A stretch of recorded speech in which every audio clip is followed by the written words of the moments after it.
Folks, Black Star Network is here. Hold no punches! I'm real revolutionary right now. Support this man, Black black media. He makes sure that our stories are told. Thank you for being the voice of Black America, Roland. Stay black. I love y'all. All momentum we have now, we have to keep this going. The video looks phenomenal. See, there's a difference between Black Star Network and black-owned media and something like CNN. You can't be black-owned media and be scared. It's time to be smart. Bring your eyeballs home. You dig?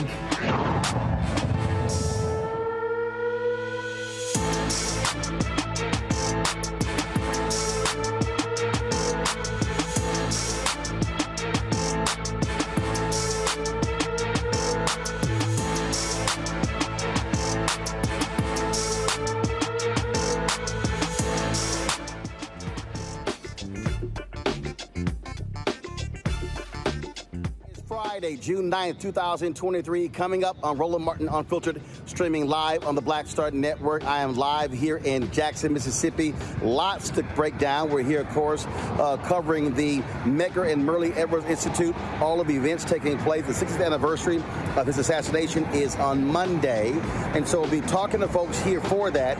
Also, today's show, Special Prosecutor Jack Smith drops the hammer on Donald Trump, hit with 37 counts. We'll show you his news conference and get a reaction from Attorney Scott Bolden, as well as get national reaction from the likes of President Joe Biden, Mitt Romney, Chris Christie, and many others. Folks, it's a jam-packed show. You don't want to miss it. It is time to bring the funk on Roland Martin Unfiltered on the Black Star Network. Let's go. He's got it. Whatever the miss, he's on it. Whatever it is, he's got the scoop, the fact, the fine. And when it breaks, he's right on time and it's rolling. Best believe he's knowing. Putting it down from sports to news to politics. With entertainment just for kicks, he's rolling. It's on go, roll, y'all. It's Roland Martin, rolling with Roland now. He's funk, he's fresh, he's real, the best, you know he's Roland Martin now.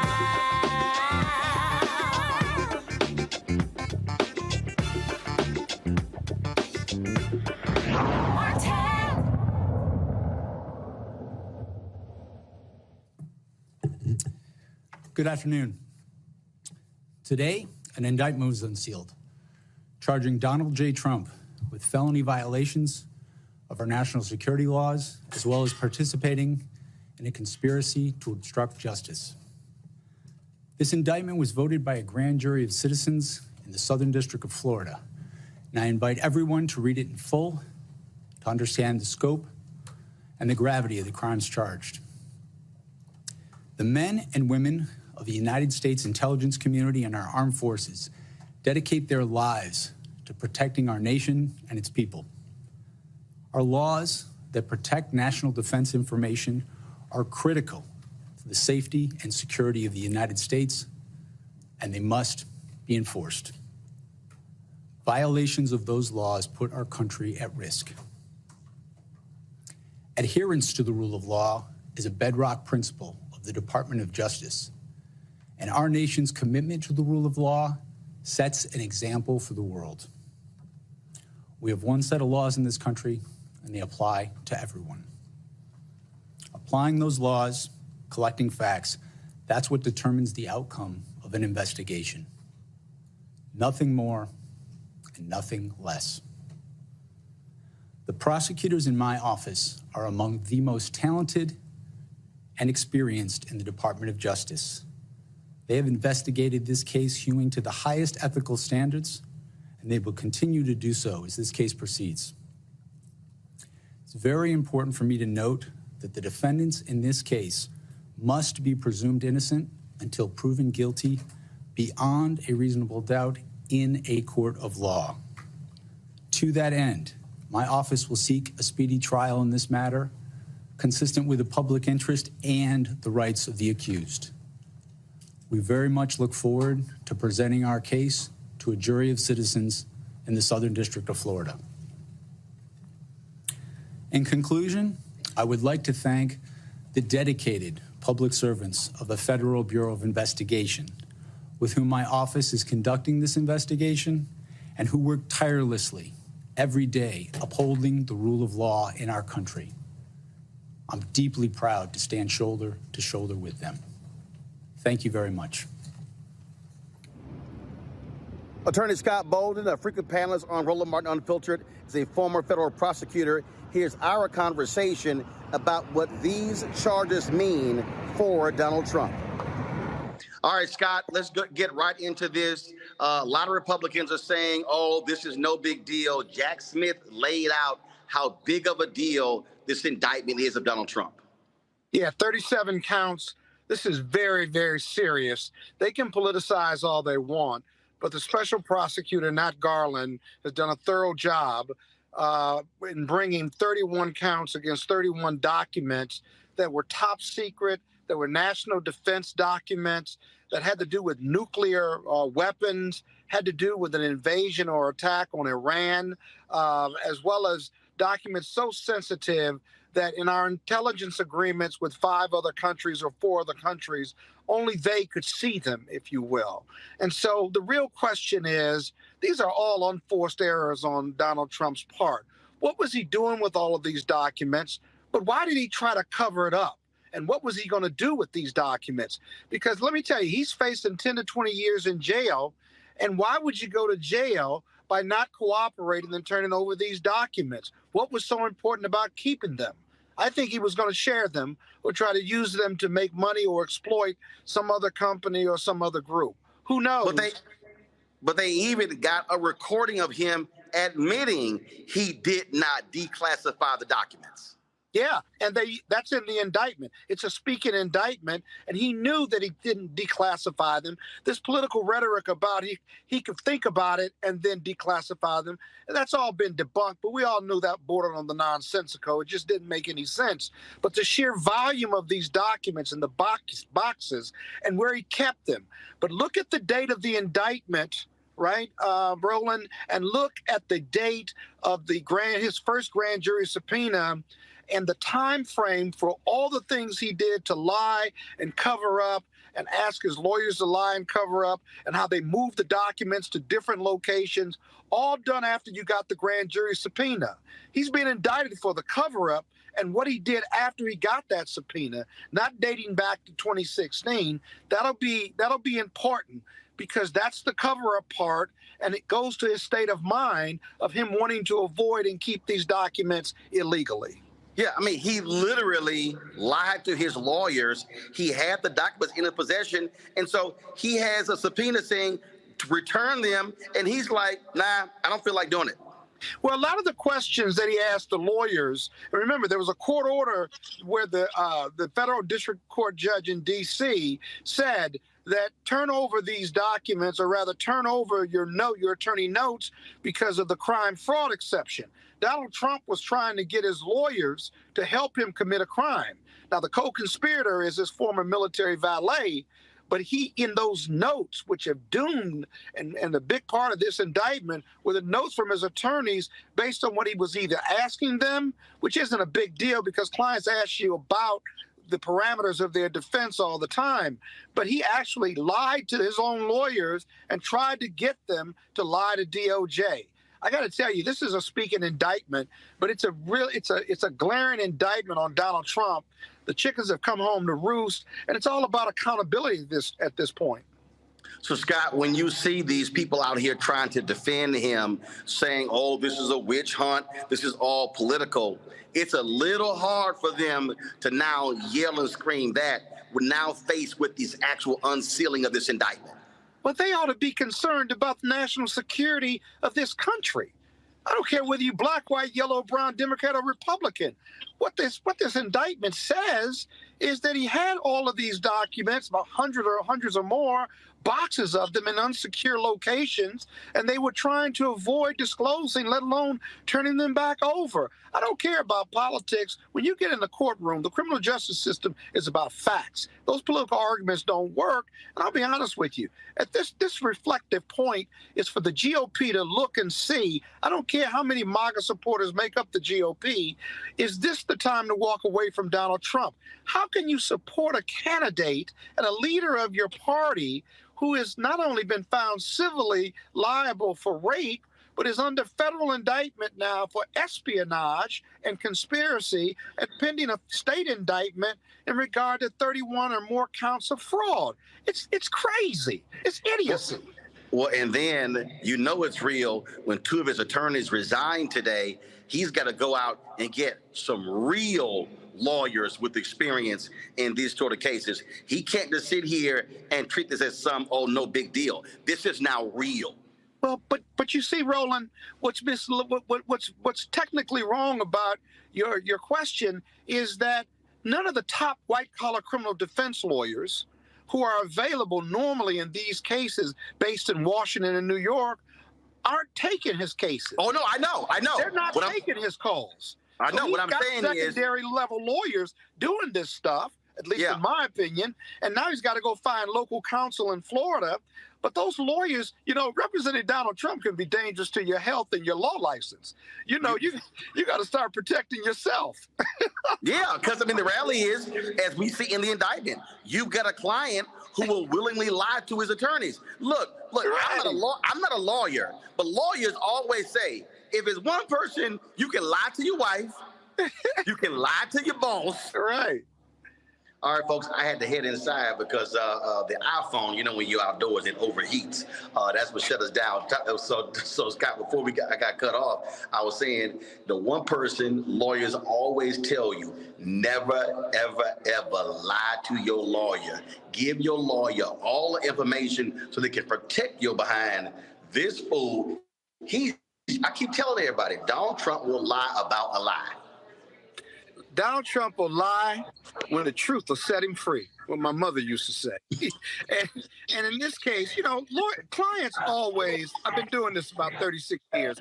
Look, clients will always hold back a little bit, or they may bend the truth a little bit with you, but it's really a waste of their money, because if you don't give your lawyer all the information, then you're probably going to go down.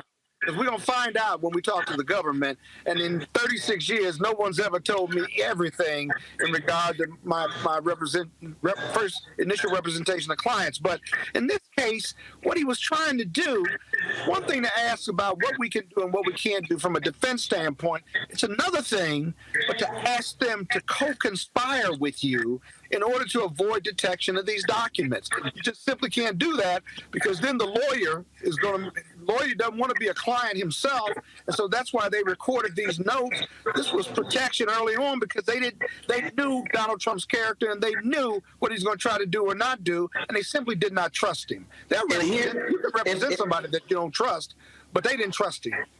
And here's the easy thing.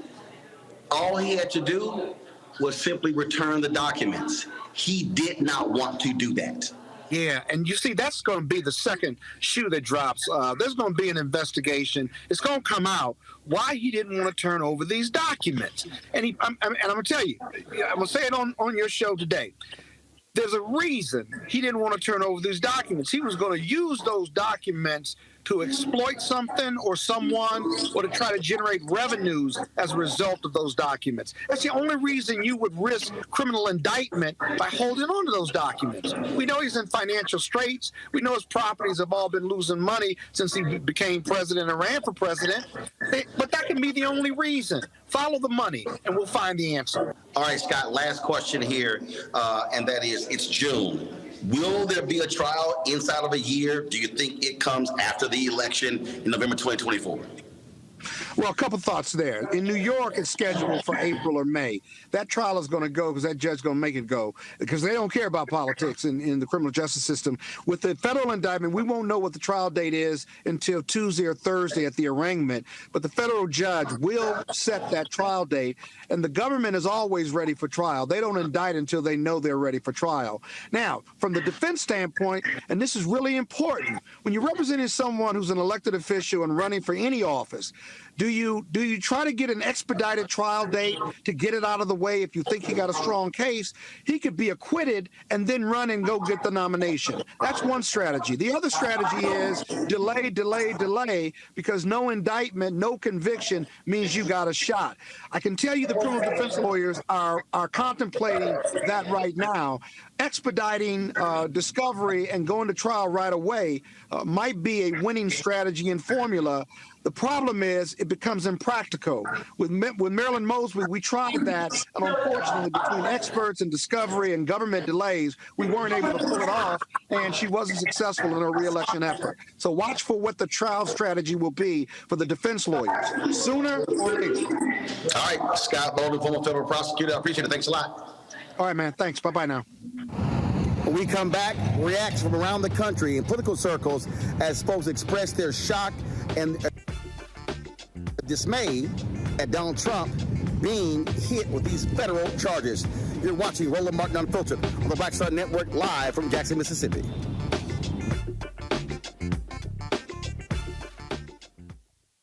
Hatred on the streets, a horrific scene, a white nationalist rally that descended into deadly violence.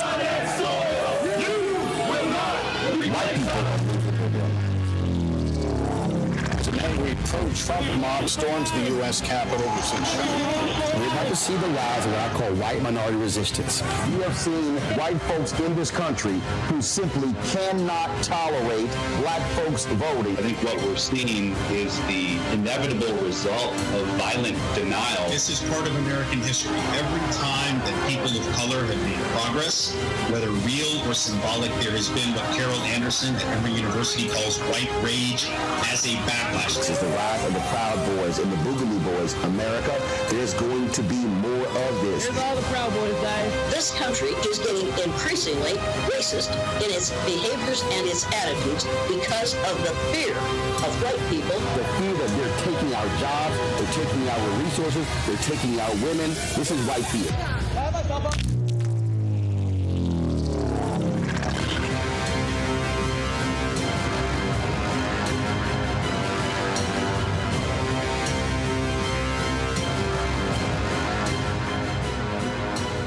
Black Star Network is here.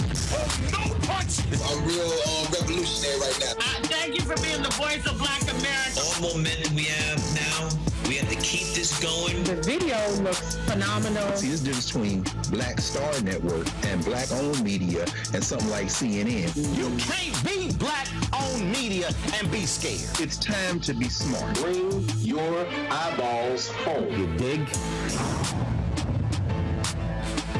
Hi, I'm Jo Marie Payton, voice of Sugar Mama on Disney's Louder and Prouder Disney Plus, and I'm with Roland Martin on Unfiltered.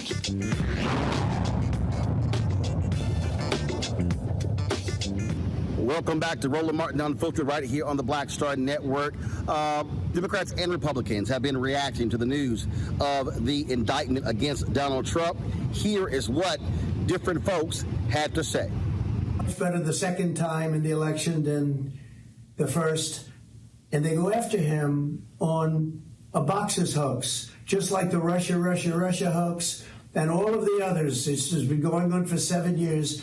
They can't stop because it's election interference at the highest level. There's never been anything like what's happened. I'm an innocent man. I'm an innocent person.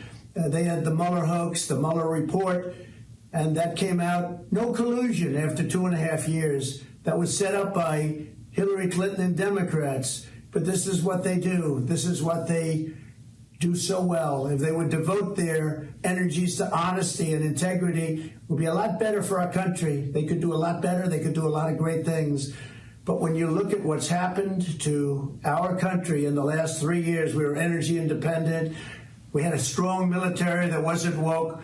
We were doing so well. We were respected all over the world. Got the biggest tax cuts in history, biggest regulation cuts in history. And what do? You have a president where an election was taken, got more votes than any sitting president in history by far, never anything even close.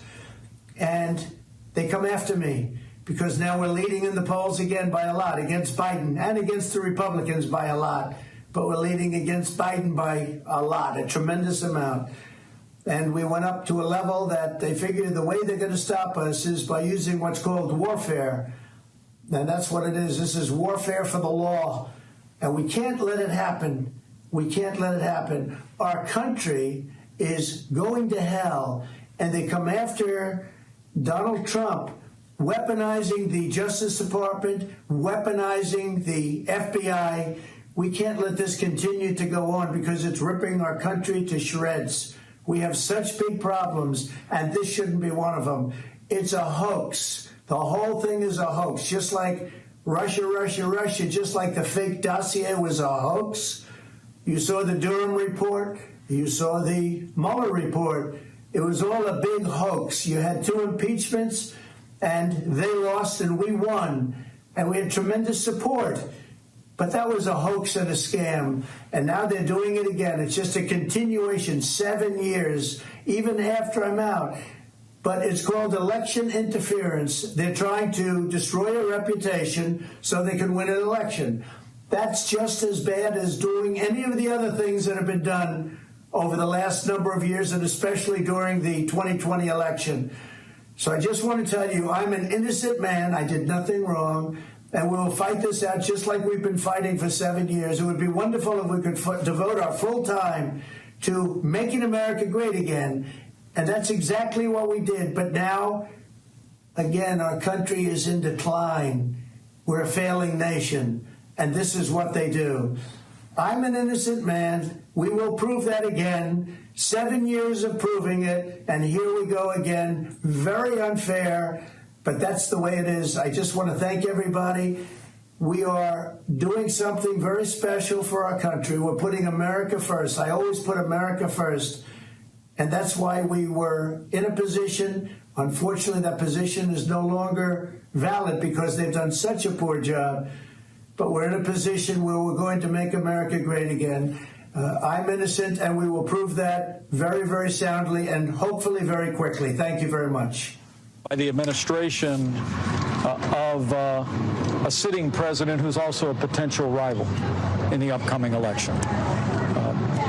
You know, after years of politicization in the Justice Department, years that I lived through as vice president, watching the FBI make a decision not to bring charges against Hillary Clinton for mishandling classified information, to see 2.5 years of the Russia hoax that hung over our administration as we fought to turn America around. It still made it more secure and more prosperous than ever before. And now we know that the Russia hoax was entirely based on materials that should have never resulted in an FBI investigation, according to the Durham report. In the days that have followed that, we saw the big tech and big media literally suppress a story about the Hunter Biden laptop in the days leading up to the 2020 campaign. And we've seen, frankly, this Department of Justice slow walk investigations into the president and into his family as well. And so I think it's deeply troubling to see an indictment against a former president of the United States. I had hoped that the Department of Justice would see its way clear to resolve this matter without an indictment, and said so earlier this week. I mean, an indictment against a former president, I think, is going to be extraordinarily divisive at a very challenging time for American families. And I also believe it sends a terrible message to the wider world. That being said, let me be clear on a few points. No one is above the law. And in America, we have to stand on the rule of law, irrespective of politics. Secondly, the handling of classified materials is a very serious matter in this nation. My years as vice president, my years serving on the International Relations Committee in the House of Representatives. It's important that we protect the nation's secrets. It's one of the reasons why, after the multiple disclosures at President Biden's home of classified materials that he had retained from his days as vice president and as president, that we thought it was appropriate for us to have our records examined. And we found that there was a small number of classified materials that had been stored inadvertently with our materials as well. We fully cooperated with the FBI's investigation. I took full responsibility for it. I'm pleased that last week the Department of Justice determined that it was an innocent mistake. But let me be clear, it was a mistake. Protecting the nation's secrets is absolutely vital to securing this country in the days ahead. Now, on the matter involving the president's indictment, let me be clear. As much of the national media rushes off with a predictable rush to judgment, no one knows the facts. It's the reason why this morning I called on Attorney General Merrick Garland to unseal the indictment immediately and stand before the American people and answer questions as to why an indictment of a former president of the United States was appropriate in this matter. I learned just moments ago that the Department of Justice has scheduled a press conference this afternoon, and I welcome that. The American people have a right to know why it was necessary for the first time in history to bring an indictment of this nature against a former president of the United States. Finally, I think it's important to remember that in America, everyone is entitled to be presumed innocent until they're proven guilty. And the former president has every right to a presumption of innocence in the days and months ahead as this matter proceeds. And I would just urge all my fellow Americans in two ways.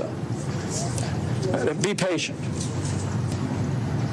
No one knows exactly what the facts and the law are in this case, and I think it's important that we wait. And each American will understand the facts, and we can each make our own judgment about whether or not this was an appropriate action or whether or not there's one more example of the politicization and weaponization that's taken place in the Department of Justice in recent years. And finally, I just encourage people to pray. Pray for the former president and his family as they endure this latest controversy. I pray for all those in positions of authority, that they would have wisdom and be committed to justice. And in the end, I'd say pray for all the American people in these challenging times.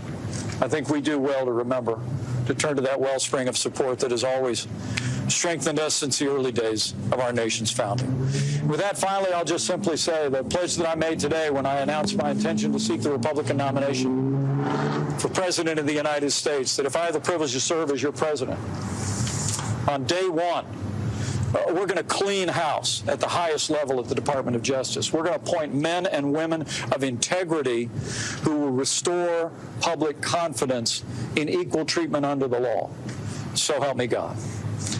Questions? If elected, would you pardon Trump if he was convicted? Look, there's assumptions in there that I'm not going to speak to hypothetical questions. Mr. Vice President, let me ask you. Talk about the Department of Justice being political. These charges against him, are they political? I don't think we know the facts. And I think it's important that we allow the process to be made public to the American people. It's one of the reasons why this morning I think I was the first to call on Attorney General Merrick Garland to unseal the indictment, stand before the American people, and explain the justification for the first time in America. Well, look, I don't know, Brian, exactly what they're going to find and what's going to come in any indictment that may come. But I will say this. The problem with all this is that it's self-inflicted. In the end, I don't know that the government even knew that Joe Biden had those documents or not. But they did know Donald Trump did. And, in fact, asked for them voluntarily for over a year and a quarter, and got them back in dribs and drabs. And at least if you believe the accounts that you're reading right now, and I take them with a grain of salt because I did this work for 7 years, and I know you can't believe anything until an indictment comes out. If, in fact, you're keeping those things knowingly, even after the government has asked for you to bring them back, the excuses about, they were classified, declassified automatically when I left the office, well, that's just wrong. I mean, I know that as a legal matter. And the problem with this is, let's pull it back for a second. It's a bigger problem whether he's indicted or not, because these are all self-inflicted wounds. Return the documents. And stop doing this. Why do you have to be the center of negative attention all the time? Why do you have to be angry all the time? And that's what Donald Trump has done. So I'll wait to see him make a judgment on the indictment if and when one comes. But certainly, as you know, on the Alvin Bragg stuff, I said at the time, that's a ridiculous indictment and one that I would have never brought as a prosecutor. But it doesn't mean that the next one and the next one are not going to be problematic. And by the way, that's weight that Donald Trump will have to carry if he's the nominee into a general election in November. And why do we want to take that risk? President Biden, have you spoken to Attorney General Merrick Garland yet? I have not spoken to him at all. I'm not going to speak to him. No comment on what happened. When we come Welcome back to Roland Martin Unfiltered. I'll show you a tour of the office of Medgar Evers, the NAACP Field Secretary of Mississippi, who was gunned down 60 years ago on Monday by white supremacists. You're watching Roland Martin Unfiltered right here on the Black Star Network.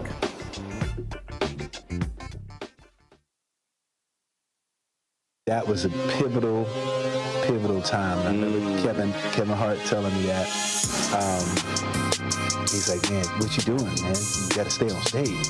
And I was like, yeah, well, I'm young, thinking, I'm good. And he was absolutely right. What show was you at the time? This was one-on-one.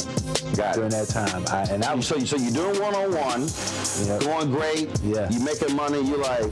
I'm like, I don't need to leave. I don't need to leave from, Wednesday, Thursday to Sunday. I didn't want to do that. It was just like, I'm going to stay here. Or I didn't want to finish work Friday, fly out, go do a gig Saturday, Sunday. I was like, I don't have to do that. And I lost a little bit of that hunger that I had in New York. And I would hit all the clubs and run around.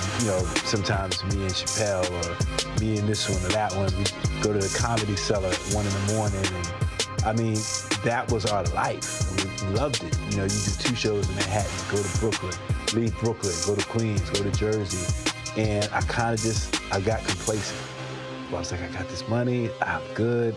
I don't need to go chase that, because that money wasn't at the same level that I was making, but what I was missing was that training. Yes. Was that. And it wasn't the money. It was the money. It was that's what I needed.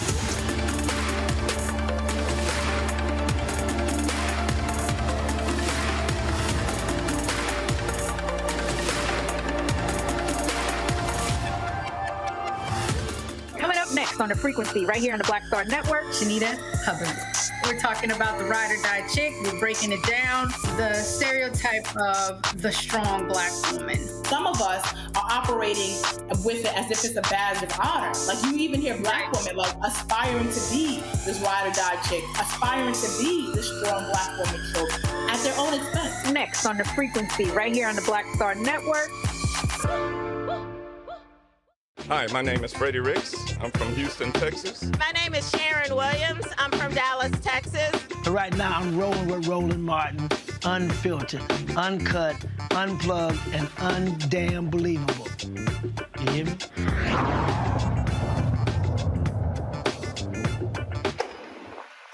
Welcome back to Roland Martin Unfiltered here on the Black Star Network. We are here, folks, because behind me, the Jackson Convention Center, is where they're having the gala tonight for the Medgar and Myrlie Evers Institute. It was 60 years ago when Medgar Evers was gunned down by white supremacist Byron Della Beckwith as he returned home. He was killed right there in his driveway. And the last time I was here, I actually got an opportunity to tour the office where Medgar Evers did his work fighting on behalf of African Americans, and here it is. All right, folks. All right, so we're going to take a tour of this facility here, and with Derek Johnson, also Frank Finnegan. He's going to be our tour guide as well. Plus, we'll you may check out the office of Medgar Evers. All right, gents. All right, Frank? Yes, sir. How you doing? All right. All right, folks are watching our live stream. So where are you taking us? All right, we're going to look at the Masonic Temple, perhaps the most historically significant building in the state of Mississippi, maybe even the South. This was, since 1955, you walking that way? the home, okay, the home of the Mississippi State Conference, NAACP. So Anthony, swing around this way, and we'll just walk that way. Just get in front of us. Come on. All right, Frank, keep going. So the Mississippi State Conference of NAACP since 1955 has had office space in this building because of the benevolence and kind-heartedness of the Prince Hall affiliate Masons of the state of Mississippi.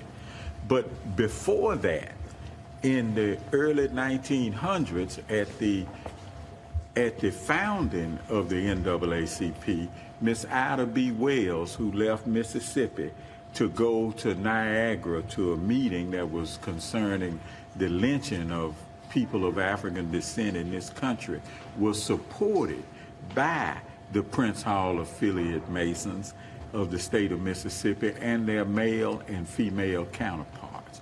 So the relationship is like it's jointed, like they joined together from the inception.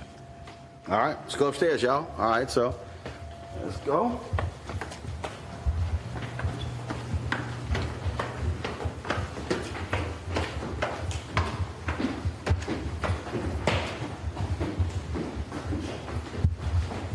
Now, obviously, when I came up here, Frank, I saw this here, and so for the folks who don't know, I know, and Derek, you can explain to folks what the Sovereignty Commission is.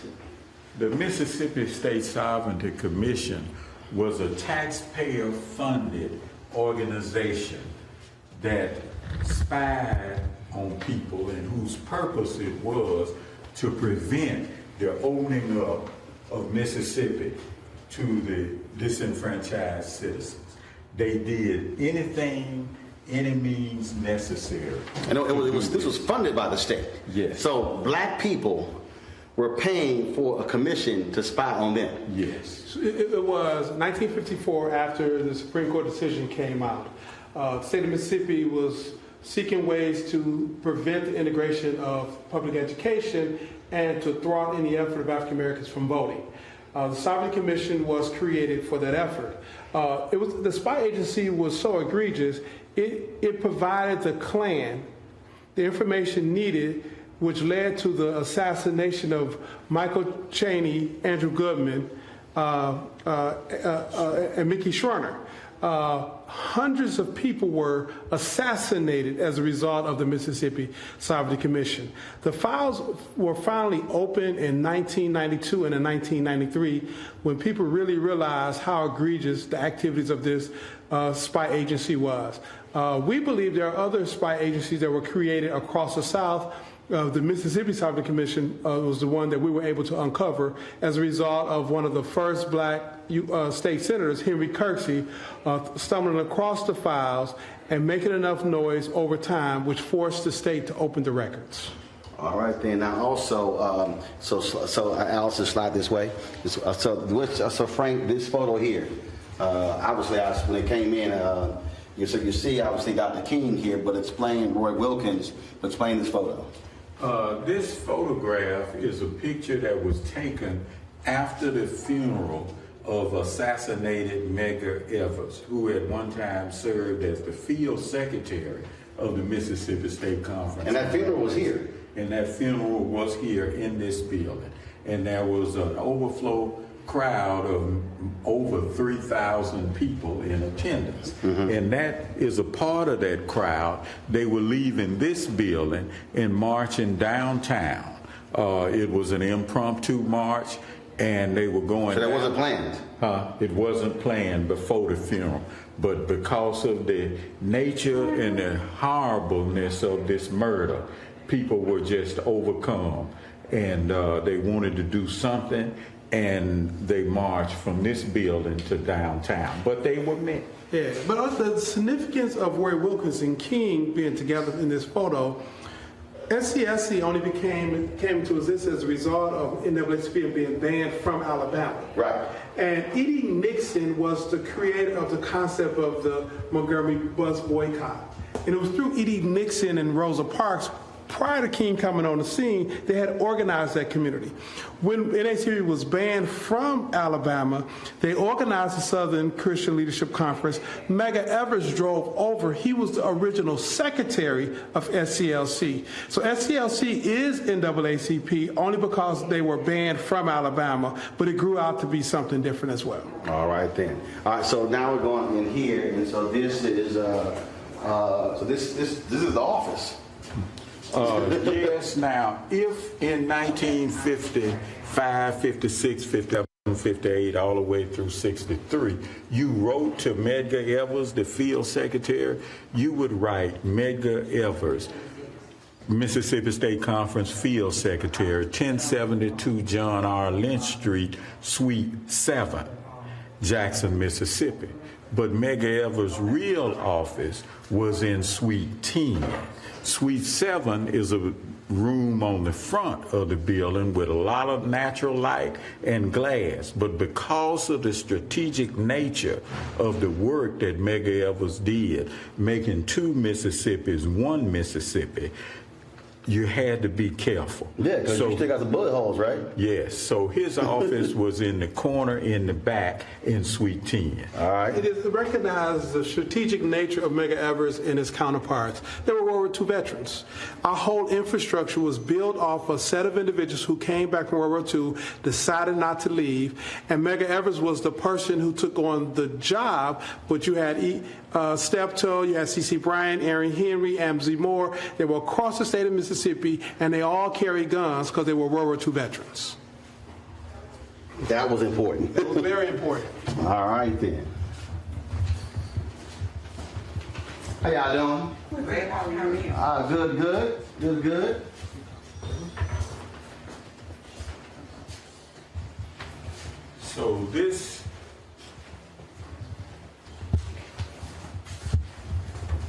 So this was the office of Medgar Evers.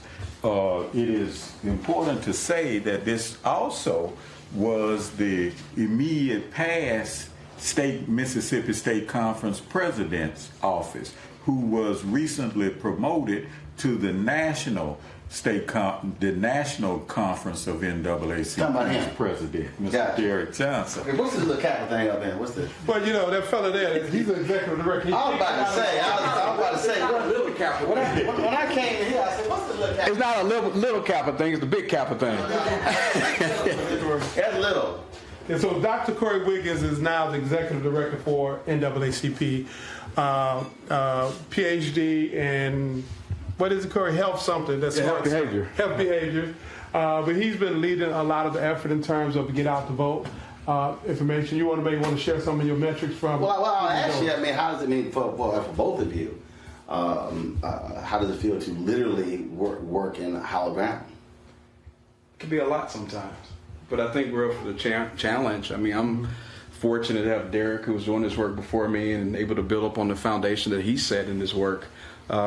Even with this election, this historic opportunity that we have to turn people out to vote. I mean, that's why so many of the folks who gave their lives, like Medgar Evers, did this work. And I think that is our job and our duty today is to stand on their shoulders, those giants, and both named and unnamed, to continue this work forward here. And obviously, this was the book cover, Myrlie Evers Williams and Manny Marable on Medgar Evers. And I think y'all haven't taken these down. Y'all, they probably been here from the beginning too, to keep all the crazies out. Hey, look, this building is historic, and again, even when we talk about the work and the work today, we've had members, NAACP members, for the past 3 or 4 weeks hitting doors, knocking on doors to get people out to vote. Just in the past 3 weeks, we hit over 94,000 doors. Talking to people about getting out to vote, why they should vote, and exercising their right, and continuing their work leading up to this runoff we got next Tuesday. All right, then. What you gonna show us now? So, in addition to that, just to point out the danger of the work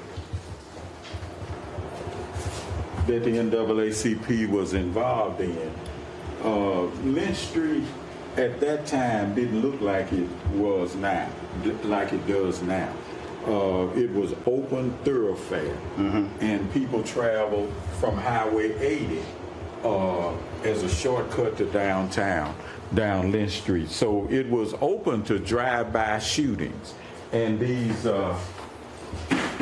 bullet holes in the windows indicate how people would drive by, shooting up in this building. And y'all purposely have replaced the windows. Not replaced the windows. That's a reminder of what was. And about the assassin, a military-trained sharpshooter. They call it something else now. But military-trained assassin came up here posing as a newspaper journalist twice, we know of. So he actually stalked Medgar Evers. He didn't mean yellow back. Uh-huh. Got it. Okay. All right. That's it? It's a whole lot more. It's a 2-hour thing. And I kind of do need to say that not only was this the home of the Mississippi State Conference NAACP and the home of the Southern Christian Leadership Conference, as Mr. Johnson has said, it also was the home at one time of the Student Nonviolent Coordinating Committee and the Congress of Racial Equality. Those organizations and the 70-plus local indigenous organizations formed an umbrella organization called the Council of Federated Organizations here in Mississippi in this building. And then because of space, they moved down the street to their own facility under the banner of COFA. Well, folks, I wanted to give you, you back it up. It ain't that close. I just want to give you guys a perspective of this. You'd likely haven't seen before. And also, of course, while we're standing here, you see this poster here. The NAACP urges you to vote 1964 to 1999. First of all, very, very powerful photo there as well. When we come back on Roland Martin Unfiltered, I'll show you the home where Medgar Evers was gunned down. That's now a national monument. You're watching Roland Martin Unfiltered on the Black Star Network.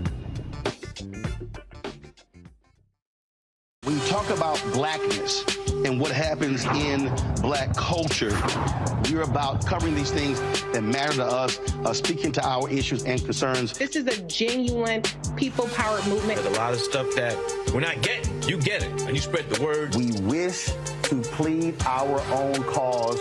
Too long have others spoken for us. We cannot tell our own story if we can't pay for it. This is about covering us. Invest in black-owned media. Your dollars matter. We don't have to keep asking them to cover our stuff. So please support us in what we do, folks. We want to hit 2,000 people, $50 this month, raise $100,000. We're behind 100,000, so we want to hit that. Y'all money makes this possible. Checks and money orders go to P.O. Box 57196, Washington, D.C. 20037-0196. The Cash App is $RM Unfiltered. PayPal is R Martin Unfiltered. Venmo is RM Unfiltered. Zelle is Roland at RolandSMartin.com. On the next, A Balanced Life with me, Dr. Jackie. Beware the generational curse. They're everywhere, in our families, in our workplaces, and even in our churches. It's like a minefield, identifying the curse and knowing what to do about it. When we're talking about generational patterns, oftentimes we get locked into those patterns because we don't want anyone to say, oh, you acting brand new, or you doing something different from how this is how we always did it. It's okay to do something different in order to get the results that you want to see in your life. That's next on A Balanced Life on Black Star Network. My name is Lena Charles, and I'm from Opelousas, Louisiana. Yes, that is Zydeco capital of the world. My name is Margaret Chappelle. I'm from Dallas, Texas, representing the Urban Trivia Game. It's me, Sherry Shepard, and you know what you watch. Roland Martin on Unfiltered.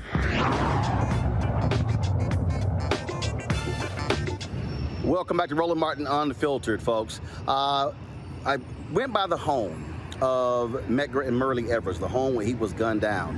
And it really was a surreal experience. And so I wanted to show you that again, because that home is now, of course, is a national monument.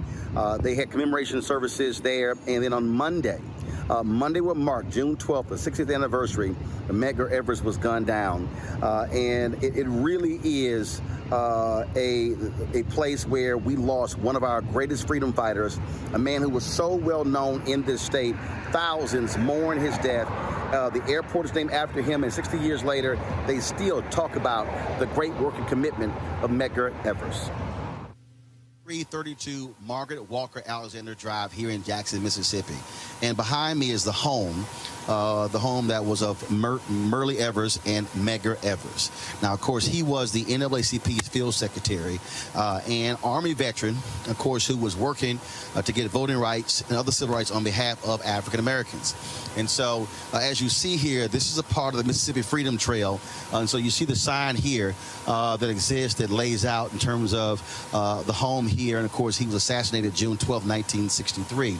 And this was placed during the 50th anniversary of the Freedom Rides, which took place in 2011. Now, if you come onto this side over here of the sign, what you will see is an explanation that this was a 3-bedroom home, and it was the first middle-class subdivision built by black developers here in Jackson. So there's lots of information here about, of course, this neighborhood, the home, but also Medgar Evers and who he was. And, of course, he major leader. I mean, he was a huge leader here in Mississippi who gave his life on behalf of civil rights.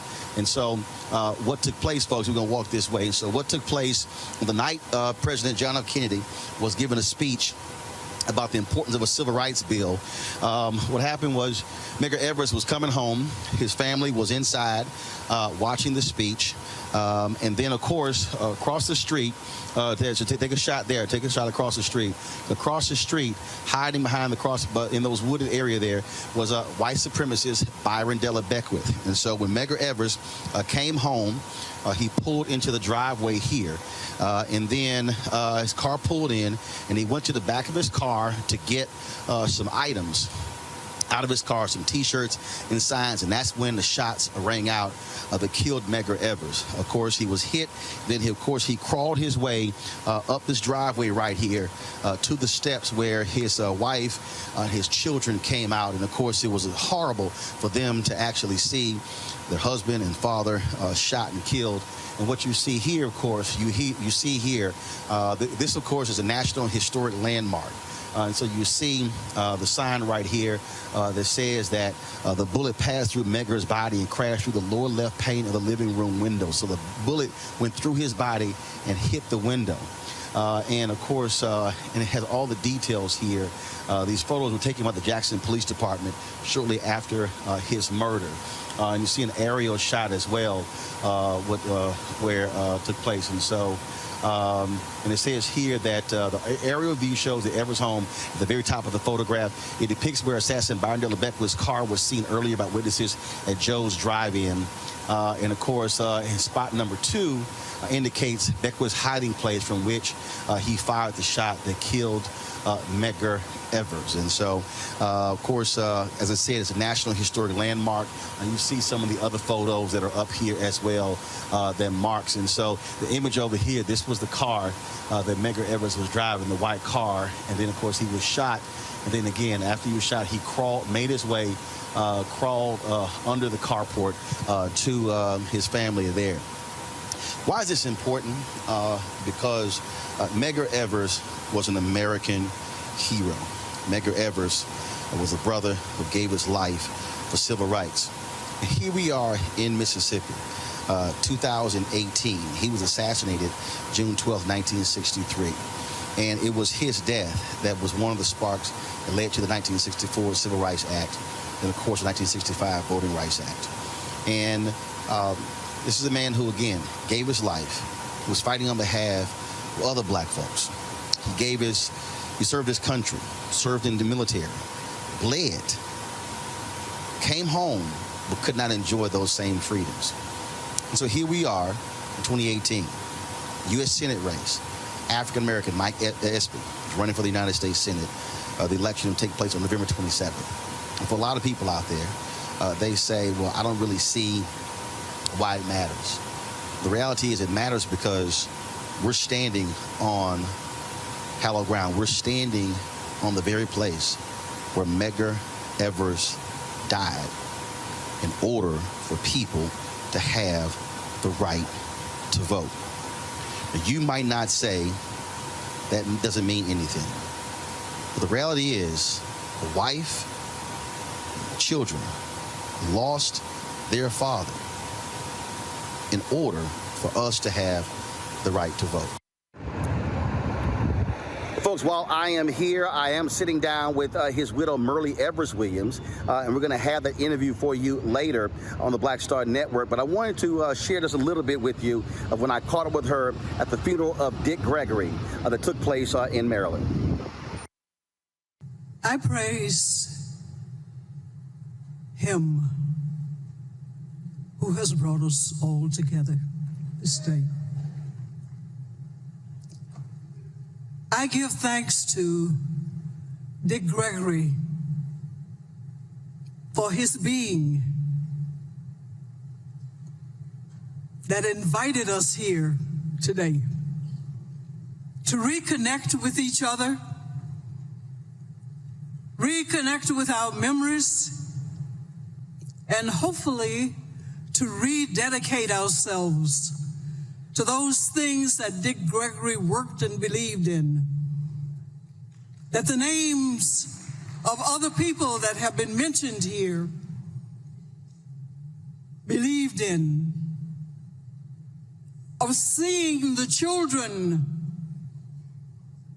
of leaders who have gone on before us stand here as adults,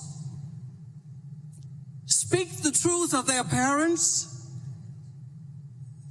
speak the truth of their generations, speak the truth of what should be America today and forever. Let us not forget who we are. Let us not forget that there's still a job to be done. And each and every one of us has a responsibility to carry forth all that needs to be done to complete that job in the name of so many. And Dick Gregory, thank you for pulling us all here together today. I have heard words that have lifted me. I have heard songs that have made me wipe the tears from my eyes today. I have a feeling of emotion that is so deep, I find it difficult to explain, because I know deep within me and the hearts and the souls of so many people, we realize that today we have as much of a job to do for justice and equality than we have ever had before in this country.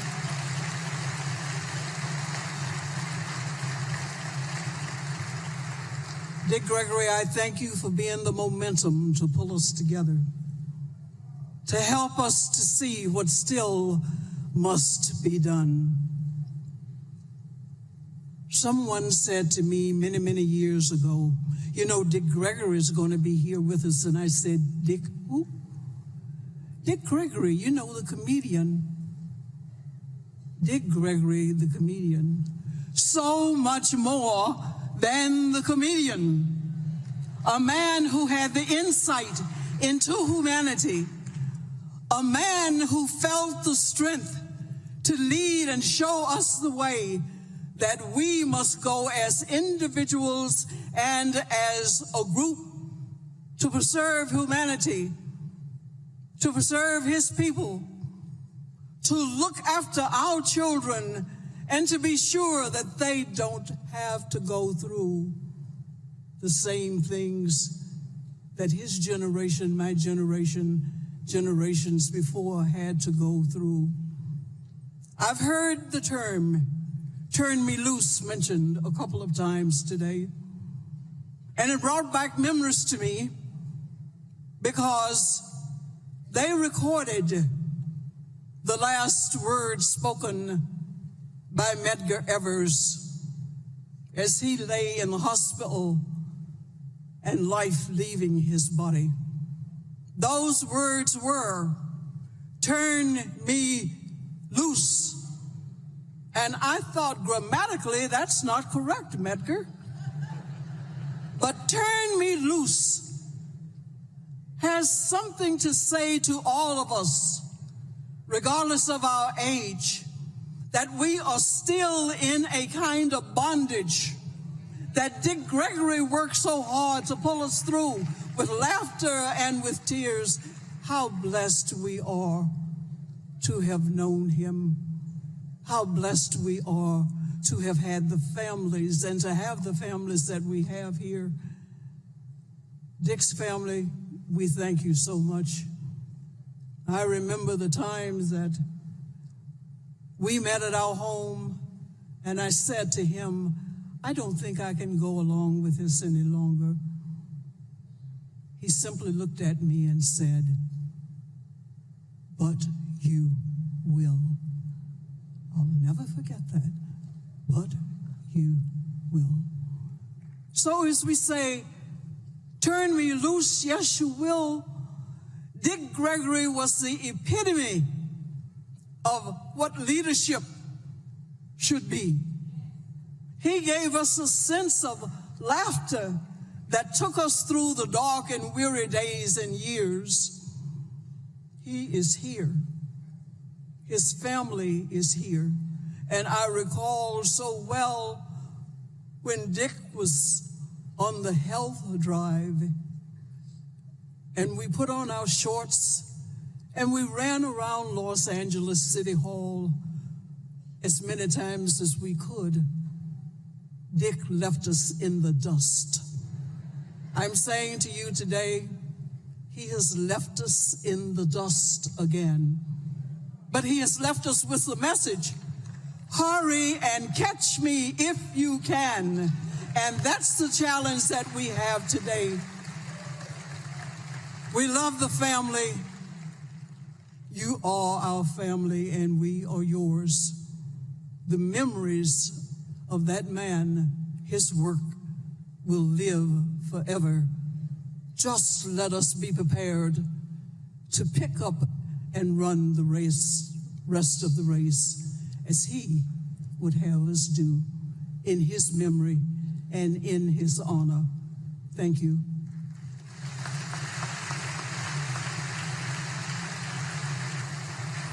All right, folks, got to go to a break. When we come back, more on Roland Martin Unfiltered right here from Jackson, Mississippi at the Convention Center.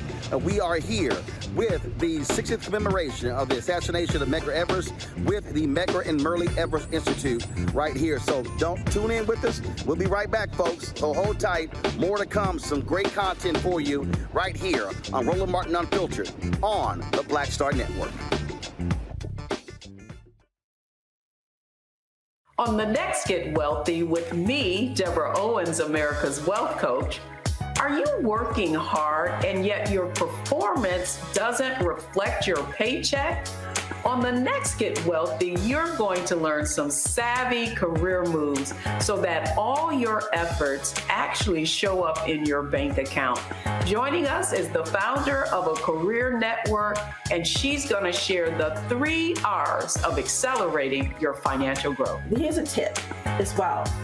If you are an individual contributor and you desire to be a leader, do the work where you are now. Because if you do the work where you are now, when you do reach the level, you'll be prepared to stay there. Right here on Get Wealthy, only on Black Star Network. Next on the Black Table with me, Greg Carr. The Supreme Court is back in session. God help us all. It is no exaggeration to say that this current session could completely reshape this country and redirect our future for generations to come. And not in a good way. We invite Dr. Valencia Watkins and Professor Angela Porter, our legal roundtable, back to the show to put it all in perspective. That's on the next Black Table. Please don't miss it. Right here on the Black Star Network. What's up, everybody? It's your girl, Latasha from the A. And you're watching Roland Martin Unfiltered.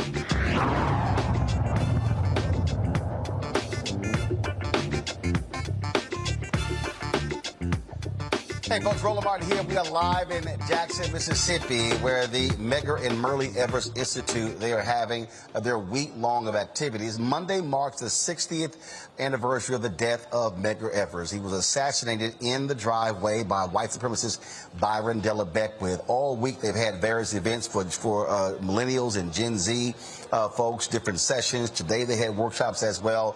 And so tonight, in about an hour, they're going to be having their gala, honoring a number of different people, including James Meredith, Congressman Benny Thompson, and others. And so Myrlie Evers Williams is making her way over here. And so when she comes here, I'm going to toss it back to the studio. They're going to take the show away. So I'm going to do a one-on-one interview with her. And so we'll do that. But right now, I want to direct my panel, Michael Imhotep, host of the African History Network show, Monique Presley, crisis manager, also host of Make It Make Sense with Monique Presley, Cleo Monago, behavioral expert, Jones as well. Glad to have all three of you here. Monique, I'll start with you, talk about with your legal background. I'm absolutely laughing at all of these Republicans who are having a conniption. They are, Martin Levin on Fox News is literally beside himself. And what was killing me are all these fools who refuse to even acknowledge that all Trump had to do was hand them back the documents. We're not here. No, he wanted to keep the classified documents, including some of America's top secrets. Roland, he had a chance even after that. It's not even about him handing back the documents. He could have gotten away with that crime the way white men get away with crimes all the time. He still could have gotten away with that crime. But as I tweeted about an hour and a half ago, dear Americans, you have the right to remain silent. Use it. As Grandmama and them would say, Hirsch, shut up. If he had just kept his documents and then didn't feel it's ego, it's hubris, it's arrogance, it's all of those things that led him to be talking and waving around documents. See, what I want to say is, he's like all of our uncles at the cookout. Let me tell you something. Let me tell you something about what I did in World War II when they weren't even born in World War II. It's the lies, damn lies, and politics of it that is now, frankly, going to land him incarcerated. Like, this is not a drill. But my point in this first comment is, if he had just remained silent, why are you talking about this to the press and to the people who bring you Coca-Colas and to the people who, you mad at General Millen, and so now you waving documents around and you're saying out loud, while you know you're recorded, it's too late for me to declassify. Listen, I faint. I die, whatever the young people say. I am passing out because I knew he was stupid. I just didn't know he was dumb. Well, no. Well, here's the deal, Michael. First of all, I always knew he was dumb. Here's what cops always say. They appreciate dumb criminals because they are dumb, because they do dumb-ish. That's what this fool did. You're keeping documents that lays out the country's nuclear capabilities. You've got documents that dictate how our allies are going to respond to a first strike. Dude, this is not, I kept a letter from the leader of North Korea. No, you literally have documents showing the nuclear capabilities of the United States. Hell yes, you're going to get indicted. Absolutely, Roland, and not on top of that, obstruction of justice as well. So if you're absolutely correct, if he had just handed the records back when the National Archives first asked for them, this would not be a story. But my favorite type of white supremacist is a dumbass white supremacist. And Donald Trump is my favorite type of white supremacist. This is, as I explained to many people here on this show, as well as on the African History Network show, this is a much more straightforward case than the January 6th insurrection. There are going to be charges coming from that, but this is not a whodunit. This is a you did it. The documents were at Mar-a-Lago. Donald Trump admitted they were at Mar-a-Lago. He admitted he took the documents. He said he had every right to take the documents. And he said, I want my documents back as well. So, you know, if mess around and find out was a person, it'd be Donald Trump. And this is, you know, you've had many Republicans who said this is a sad day for America, like punk-ass Kavanaugh, things like this. No, this is a very good day for America. This is a good day for the rule of law. This is a day to show that no man or woman is above the law, even a former president.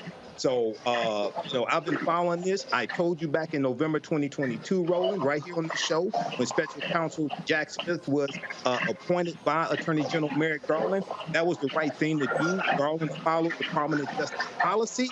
And I said, this is not going to take very long. This is going to lead to an indictment. And just so people understand, President Biden did not indict Donald Trump. It was the grand jury made up of U.S. citizens that indicted Donald Trump. Can I ask a question? You know what, Cleo? Can I ask a question? Actually, hold on. Hold on. No, wait. I apologize. Cleo, the thing that I'm really cracking up, Cleo, I am cracking up at all of these Republican tears. This is so unfair. He's being targeted. It's a witch hunt. I thought they were the party of law and order.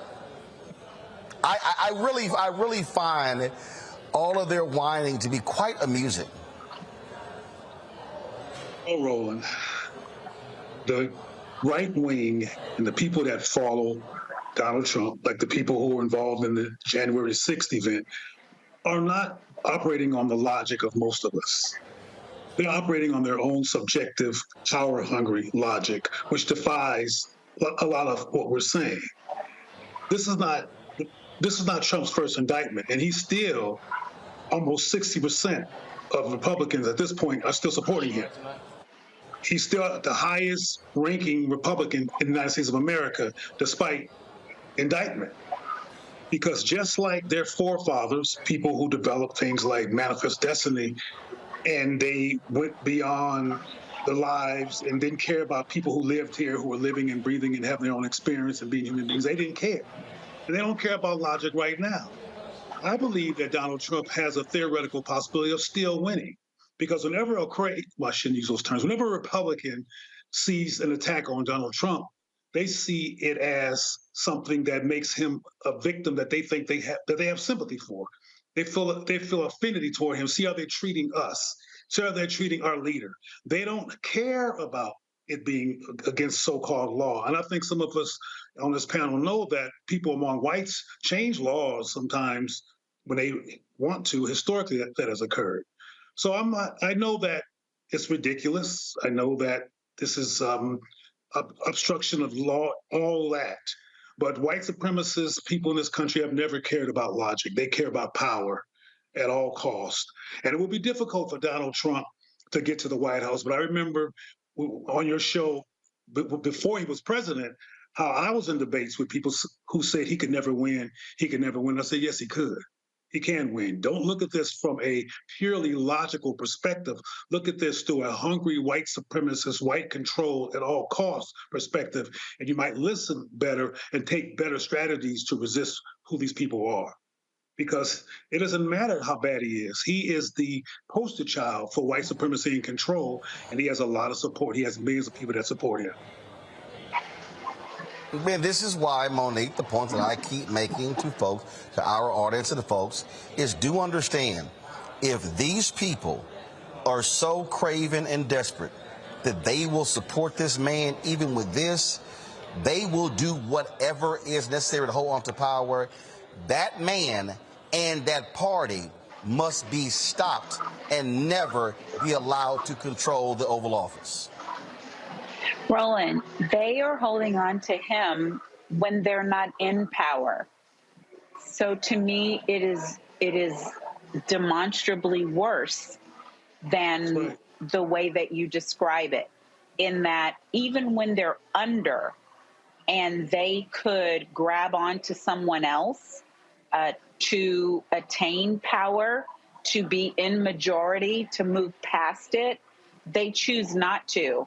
I was speaking to another lawyer. I'm here in New York today. Last night we were celebrating our Queen Warrior, Tamika Mallory's 43rd birthday. But today I have meetings. And in the first one of the day, I was speaking with a lawyer, and she was describing it. Nobody could do it better. She was saying, listen, the way I would pick a surgeon, I would want a surgeon who knows more about surgery than me. That is the opposite of the way the American electorate picks a president. They want somebody who knows as little as they do or less, who makes them feel like we the same, we together. And anybody who knows more, Obama, Clinton, et cetera, Biden, Harris, anybody who knows more, has more experience, oh no, we don't want them. And it's not just racism. And it's not just a power grab. It is, I feel like I'm good when I have somebody who is just as stupid as me, who is in the highest elected position in the land. And that brought to my question, because I heard you say something, Roland, I never heard you say on this show. You said ish when I think you meant another word. And then Cleo came in and he said some non-cursing version of a profane word. And I thought we were on cable. I haven't been on in a long time, but did we turn PG while I was gone? Just saying. First of all, I'm not in the studio, so I'm here in the convention center. So I don't want to be sitting here and cussing aloud all these folks that are milling around. So, it's all about my settings. And speaking of that, I got to go to a commercial break because we're over our time. So let me do this here to put a pin in that. Going to commercial break. I'm here at the Jackson, Mississippi Convention Center Complex, where the Medgar and Myrlie Evers Institute, they're holding their gala event tonight. It'll be starting shortly. And so we'll be covering that. And so this course is a shot right there of the ballroom that will be taking place. So we'll be right back in a moment. Don't forget, folks, if you're watching on YouTube, hit that like button. We want to hit 2,000 likes for today's show. We also want you to support us in what we do by joining our Bring the Funk fan club. You can do so by sending first of all, by downloading our app. Black Star Network app, Apple phone, Android phone, Apple TV, Android TV, Roku, Amazon Fire TV, Xbox One, Samsung Smart TV. You can support us by sending your check and money orders to P.O. Box 57196, Washington, D.C. 20037-0196. Cash App, $RM Unfiltered. PayPal, R Martin Unfiltered. Venmo is RM Unfiltered. Zelle, Roland at RolandSMartin.com. Roland at RolandMartinUnfiltered.com. And just so you understand, when we travel and do one of these events like this here, on the low end, it's $5,000. On the high end, it's $25,000. So a lot of times when people are asking me, we would love to have you here, have you there, I explain to them all the time, that stuff costs money. That's real money for us to be on the scene actually doing that. And so just want to let y'all understand, that when you're talking about when we travel this country, these things actually cost money. And so just letting y'all know. So that's what's up, folks. And so support us in what we do. Going to a break. We'll be right back. Roland Martin Unfiltered on the Black Star Network.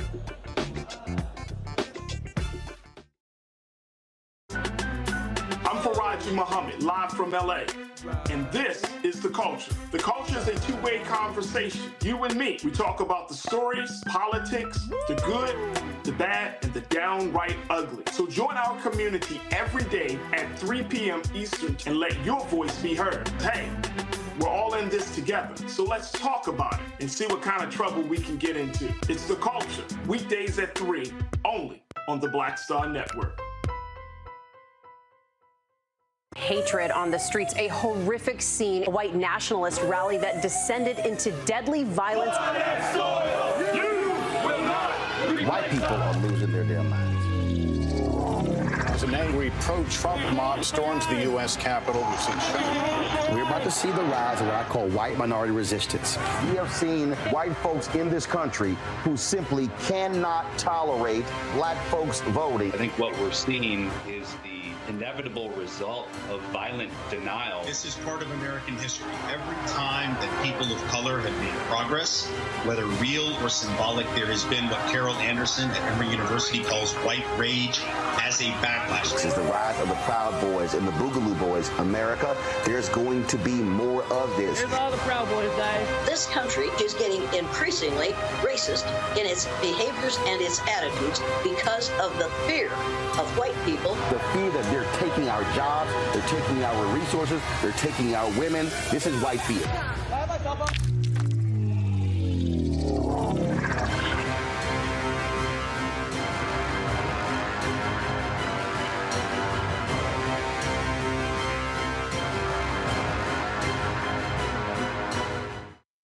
Hello, I'm Jamia Pugh. I am from Coatesville, Pennsylvania, just an hour right outside of Philadelphia. My name is Jasmine Pugh. I'm also from Coatesville, Pennsylvania. You are watching Roland Martin Unfiltered. Stay right here.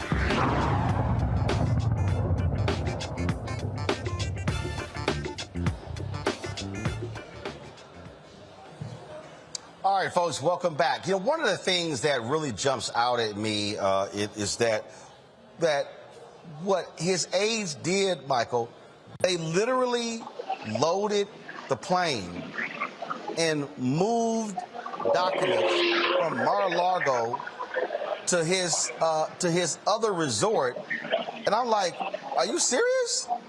I mean, again, I'm looking at, and again, I look at some of these reaction. It's crazy. It's absolutely crazy. Like Eric Erickson said, oh man, you know, this indictment is damning, but I think it's best left up to 150 million voters. I'm like, wait a minute. So the rich guy, he doesn't get to be held accountable. What's the point of the law if it's, oh, well, you know what, I used to be in the Oval Office, I can pretty much do what I want. No, this man, like anybody else, should be held accountable. And guess what? It's a whole bunch of black politicians who have been sent to prison for wrongdoing, and didn't nobody say, just go ahead and give them a break because they're a politician. Absolutely. You know, Roland, Walt Nata has been hit with 6 charges, including conspiracy to obstruct, withholding the document or record, and scheme to conceal. And this was an aide to Donald Trump as well. He allegedly moved boxes the day before the FBI came to serve a search warrant. So when you have these Republicans who were the party of law and order, you know, they backed the blue until the coup, as I've said numerous times here on this show, which is absolutely true. Until the January 6, 2021 insurrection, they backed the blue. They used to tell African Americans, just comply.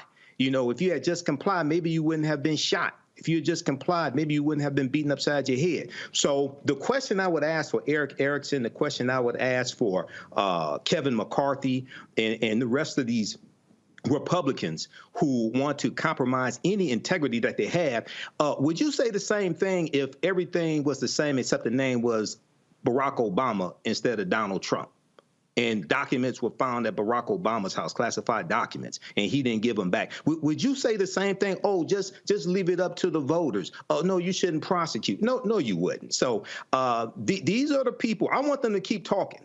I want them to show a clear distinction between people who hold office, who have some integrity, and people who have totally prostituted themselves for Donald Trump. And these are the people who have to be voted out of office and should never hold power again.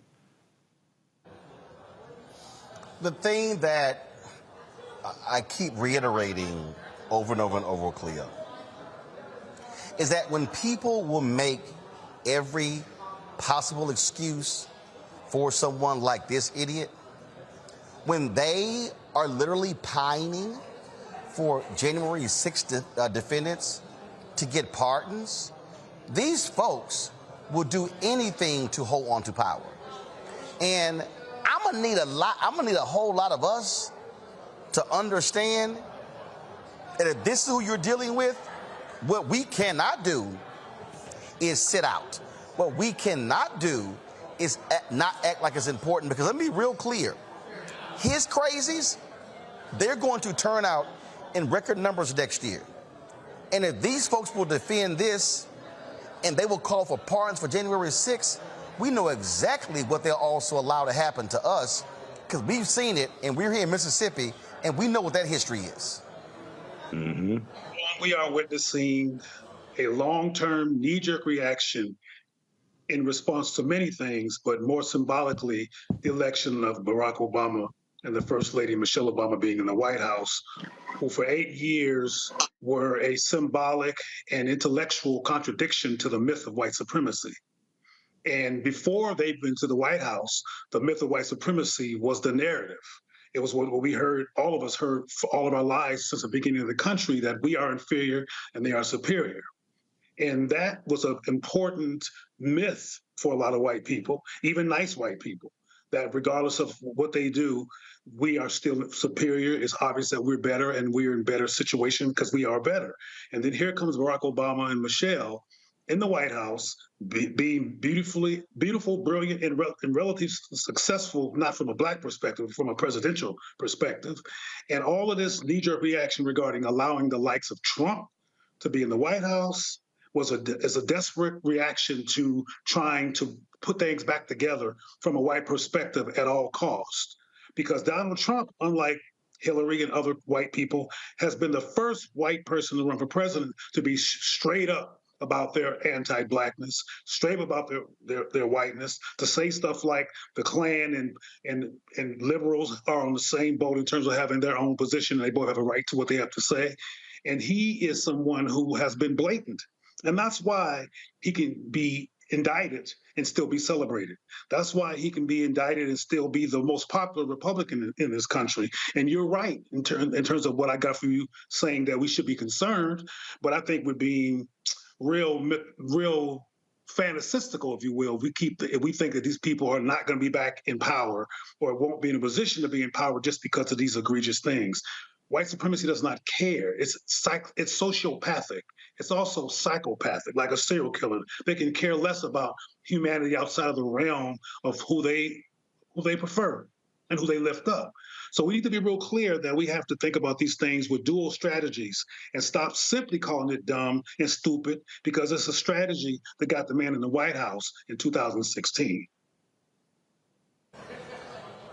Which is why I am making this point, Monique, that they're going to turn out en masse. The last thing that we can afford is to see another drop-off of Black voter participation in the presidential election, because they're banking on that. And don't forget, after 2016, Donald Trump thanked Black people for not voting. Yeah, because the Black people who were mad at Secretary Clinton helped him, as did the 53% of white women, as did everybody else. Listen, Roland, let me say an unpopular, but what I believe is salient truth that takes this out of the realm of what's going to happen to this white billionaire, alleged billionaire, former president. There are people, hey, Black folks, there are people like Jussie Smollett. There are people, current day, like Jonathan Majors, right? There are people, current day, few days ago. Ooh, dare I mention Bill Cosby?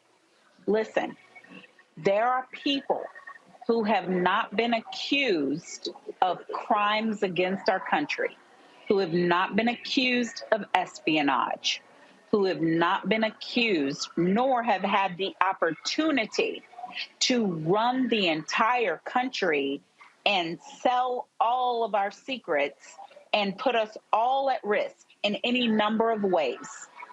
And what we're seeing is that you can be indicted and be an old white man with a whole bunch of money who was a former president, and it will boost your poll numbers.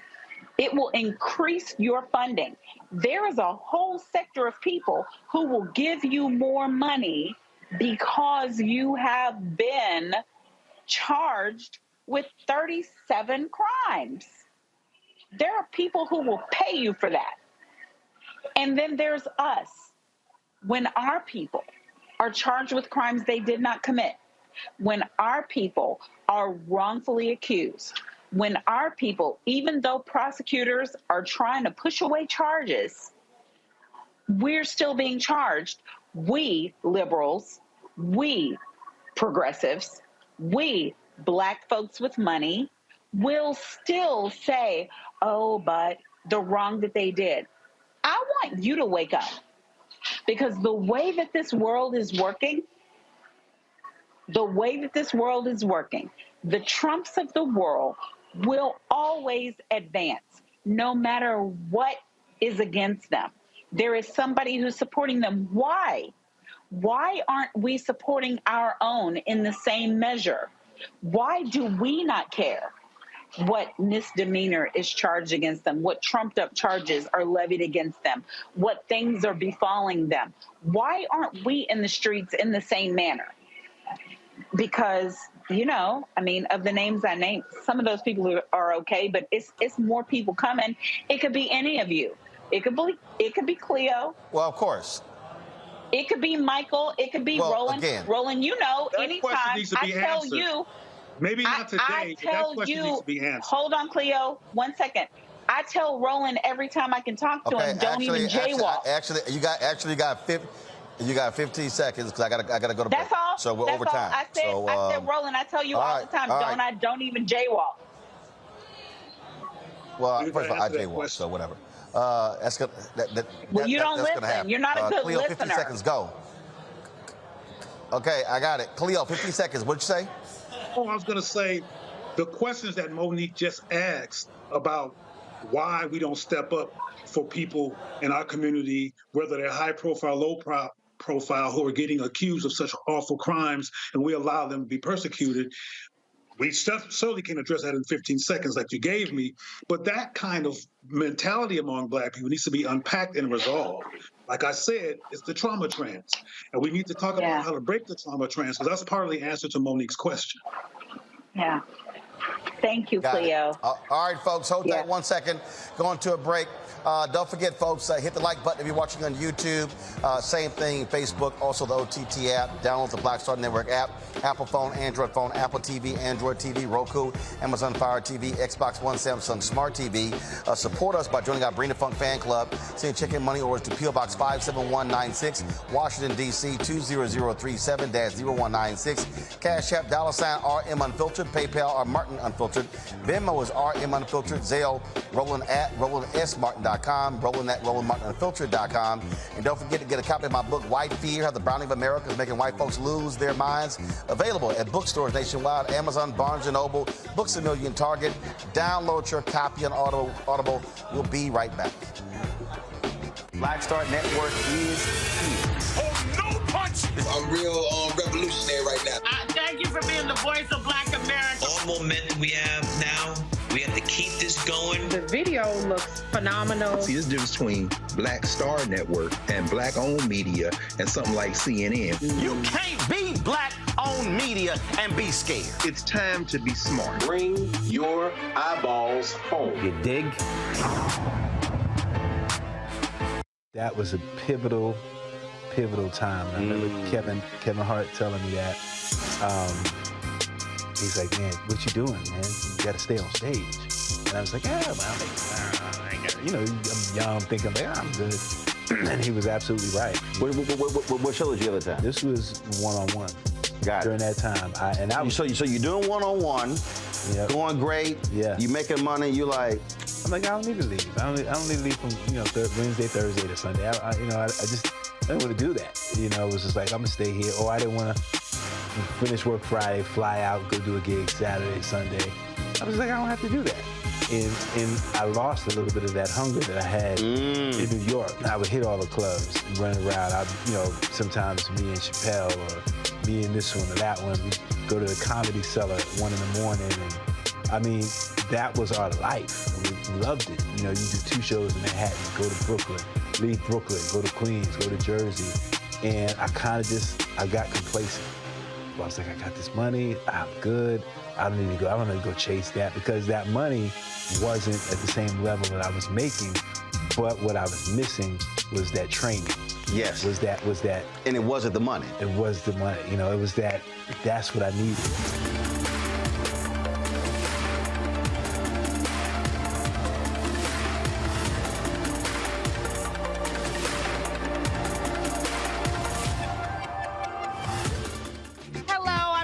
Mitchell, a news anchor at Fox 5 DC. Hey, what's up? It's Tammy Roman, and you are watching Roland Martin Unfiltered.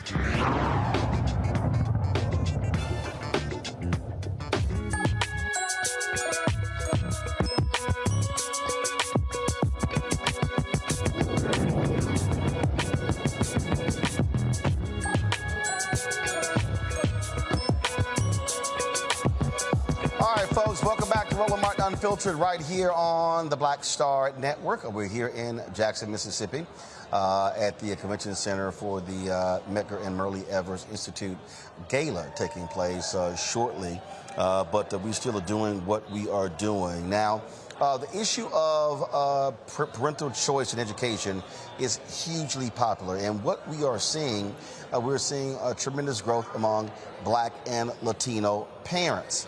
All across this country, we're seeing that a recent poll shows by Democrats for Education Reform found that more than 70% of Black and Latino parents like new ideas and public school choice options, coupled with more funding.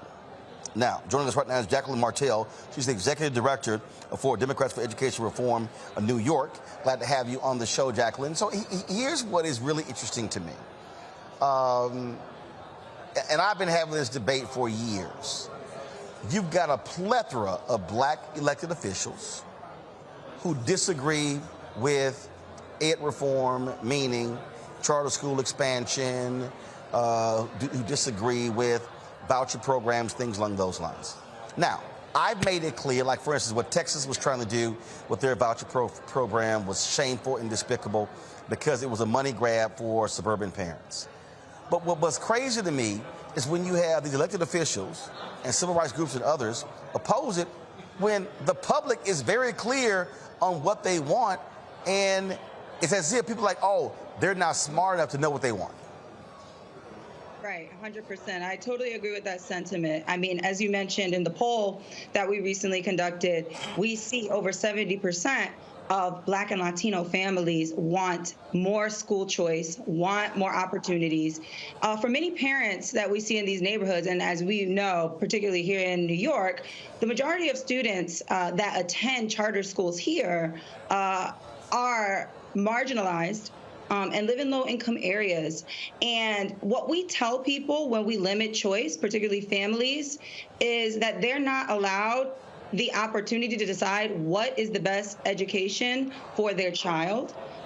We have been very lucky here in New York, I will say, in this last legislative session, which actually is slated to end tonight, hopefully, fingers crossed, some movement within the education reform space. However, we're still dealing with a lot of issues and a lot of dissonance, particularly from unions, and some folks who really don't want to see choice given to the families that that look like us. And so we have to constantly question the norm, and we have to constantly advocate and fight within our legislature to make sure that these choices are available, especially given the amount of learning loss that we've seen coming out of the pandemic. Additionally, too, I think one thing that we really need to hone in upon when we think about choice and we think about accountability and standards is the notion that we have a system now that has perpetually failed generation upon generation. We can cite that here in New York specifically. We have the highest per pupil spending in the country, and yet our results do not reflect that. I think we rank 47th in the nation when it comes to education. And so we've seen a lot of reforms recently. Our chancellor recently announced some new innovations as it pertains to phonics and literacy, which, we applaud him and we look forward to working with him and continue to work with him, as well as our mayor. But statewide, we do we do really face a lot of dissonance and a lot of stifling in terms of us even having a cap lift. Our governor in this last session was very brave and spoke out for school choice and for expansion of charter schools in particular. And we need to see more bravery across our state legislatures. But here's the thing that, again, that I sort of explain to people. Why are folks demanding the expansion in New York State? Because they are absolutely frustrated with failures. And so I've always said, this is very simple for me, fix the fundamental problem in traditional public schools, or you're going to have to deal with people demanding something else. And I'm also very clear, if there are charter schools that are abhorrent and failing, shut them down. I just refuse to support failure. 100%. At Democrats for Education Reform, we share the same sentiment. In New York State in particular, we have very strong authorizers, both with SUNY and the Board of Regents. So I think that that needs to be replicated in many other states. And to your point, you know, charter schools need to be held to high standards and accountability, which we are in total agreement of. And that isn't necessarily the case that's happening nationally. So I agree with that sentiment there. We do need to fix the fundamental issues. And I think that oftentimes what we see when it is this traditional public school versus the charter school debate is that they're pitting them against one another. In New York State, charter school students account for 17% of the student population. So essentially, we do need to really we do really need to tackle the fundamental issues for the majority of our students. But you have charter schools who are also providing students with very specialized programming that is suited to their needs and catering to populations that are often marginalized and left out of discussions. You know, we talk about, I don't want to inundate anyone with data, but when we look at New York in particular, particularly in the upstate regions, we see single-digit proficiency when it comes to reading and writing. What opportunities are you affording children that are leaving the public education system where we are paying in New York State close to $30,000, if not more, a year to educate a student? We have full funding now with these types of results. This is essentially the school-to-prison pipeline that we are funding as taxpayers. And I think that there needs to be more accountability. We need more bravery within our legislature. We have some amazing legislators now in New York State that are standing up and saying no more because they have new touch points to the charter school movement here in the state. And so we don't have these debates when it comes to affluent families who we saw in the pandemic were able to remove their students from specific schools and put them in these different modalities like pods or private school settings. And you don't have these debates in zip codes where we see affluence. And I think that this essentially is a debate of who deserves to have quality education and who does not. And oftentimes, like I said, it's the students that look like you and I. You know, I think about my trajectory. Got it. And what Jacqueline, hold on. Jacqueline, 1 second. Jacqueline, 1 second. Hold on 1 second. I got to go to break. We'll be back. I got questions from the panel. Just hold tight 1 second. You're watching Roland Martin Unfiltered right here on the Black Star Network. Coming up next on The Frequency, right here on the Black Star Network, Shanita Hubbard. We're talking about the ride or die chick. We're breaking it down. The stereotype of the strong Black woman. Some of us are operating with it as if it's a badge of honor. Like you even hear Black women like aspiring to be this ride or die chick, aspiring to be this strong Black woman at their own expense. Next on The Frequency, right here on the Black Star Network.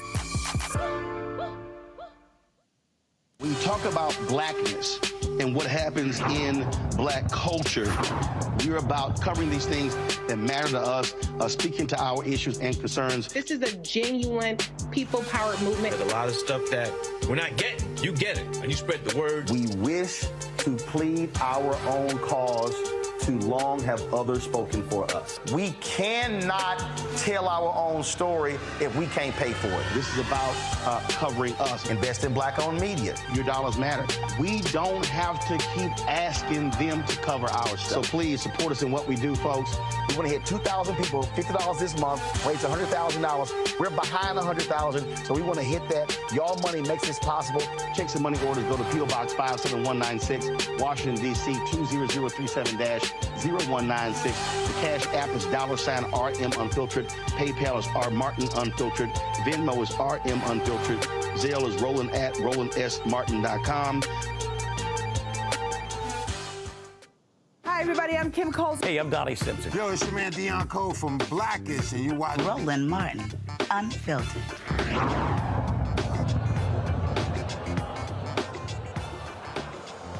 All right, folks, welcome back. We're talking with Jacqueline Martell. She's the Executive Director for Democrats for Education Reform in New York. Let's go to my panel for questions. Michael, you're first. All right. Hello, Jacqueline. Question for you. So how have you all been able to help students who have been harmed by being set back from being out of school due to COVID-19? You talked about the disparities from COVID, things of this nature. What are some of the ways you've been able to help students maybe catch up to grade level or improve their performance?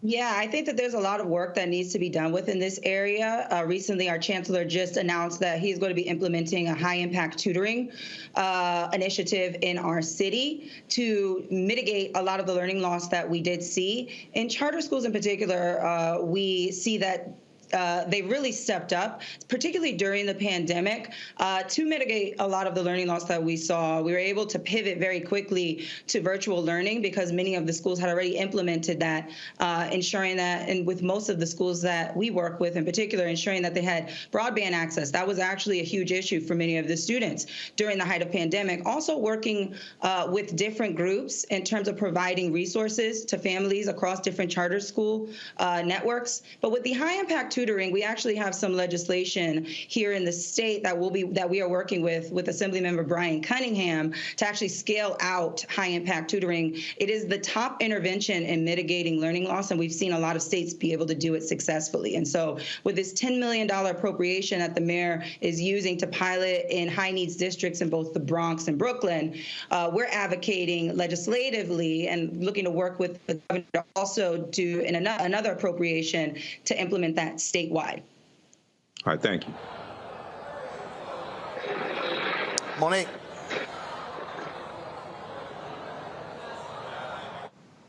Monique? You're on mute. I have a question. Oh, she's mute. I am mute, Cleo, but I also don't have a question. Thank you. By time you unmuted. All right, go ahead with your question.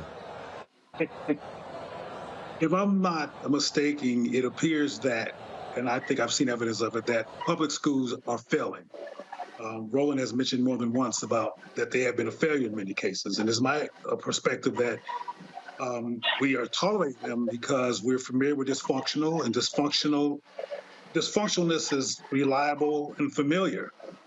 But I'm wondering if the resistance on the systems level is because the system, if you will, wants to stay in charge of schools and ensure that there is no innovation or any type of paradigm shift in terms of worldview among Black children, for example, because the system teaches us, like, as you know, they took critical race theory off the conversation. And my perspective, they did that because they want to keep us in the trance and keep us selling for less. I was wondering, my question to you is, do you think the issues that I just raised are relevant to the resistance to charter schools? I think so. I think that a lot of it, to your point, is about upholding the status quo, both in terms of curriculum design to implementation, but also in terms of the bureaucratic systems that we live in. You know, I think in New York in particular, we have an issue as it pertains to co-location and real estate. So in New York City, it is not uncommon to have multiple schools within one building. And this has essentially created this dynamic of have and have nots for many schools. You know, charter schools in New York State, we are not given get the same amount for per pupil funding as traditional public schools. So we have to subsidize that through alternative measures. However, we also do not have to go through certain bureaucratic systems as it pertains to the procurement process. So, for example, if a school wants to paint their hallways with amazing murals of Black leaders, which we often see at many of our schools, they're able to do that very quickly. Whereas with traditional public schools, they're not able to necessarily function that quickly because they have to go through certain processes. And I think that those systems also relate to that level of have and have-nots within a lot of our buildings, particularly. I think another issue as it pertains to the status quo and upholding that does have to do a lot with the labor unions. And I am pro-union. I was a labor organizer for many years. I worked at 32BJ SEIU. And I will say this, is that, I think the conversation has become so politicized that we do not center children and families at the forefront, who are the beneficiaries or who are not benefiting from the systems as it stands. And so I think we need to make it more about the children and less about the politics and the adults.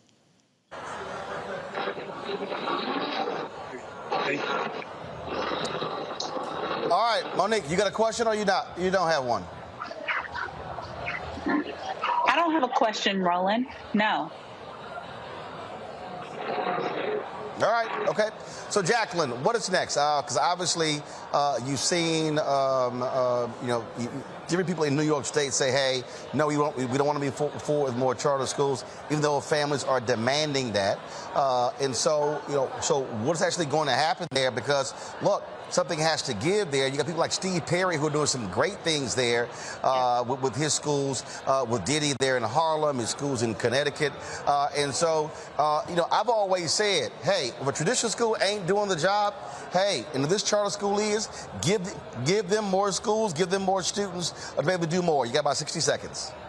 Yes. So in New York this last session, we were able to get 14 new charters. But as you mentioned, there is the need for more. So we're looking at DFER to really continue to organize parents and demand this of the legislature, work with our legislature to make a cap lift a reality, and continue to empower our parents to speak up for more demand and more opportunity and more high quality seats within their respective districts. All right, Jacqueline Martell, we appreciate it. If people got any questions or whatever for y'all, how can they reach out? Yes, you can email me, Jacqueline@dfer.org. You can follow us. Our social media is there. We look forward to connecting and continuing the good fight. Thank you so much. Okay, we appreciate it. Thanks a lot. Thank you. All right, folks, that is it for us for today's show. We appreciate it. We, of course, are here. We're going to be attending the Gala tonight. Got some interviews lined up, so we look forward to doing that. And so a lot of special things going on here for the Medgar and Myrlie Evers Institute. Don't forget, Monday represents the 60th anniversary of when Medgar Evers was gunned down in his driveway, dying in the hands of his wife, his children having to watch that. And so it was certainly a sad occasion. He was the field secretary, the Mississippi field secretary for the NAACP, a revered figure in this state. And his death, of course, galvanized a lot of people to move forward with civil rights legislation in the 1960s. And so we look forward to sharing more of that with you next week right here on Roland Martin Unfiltered on the Black Star Network. Folks, until then, I'll see you guys on Monday back at the nation's capital. Y'all know how we do it. Holla!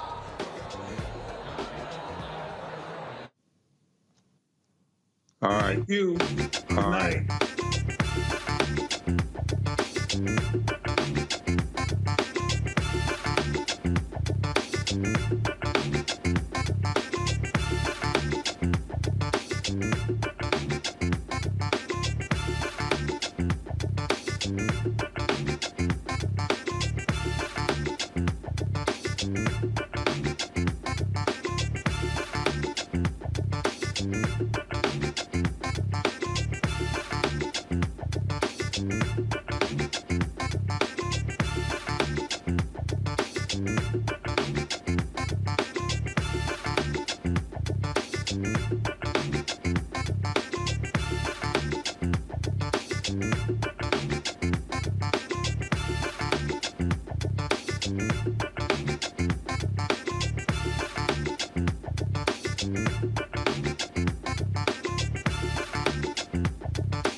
Thank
you.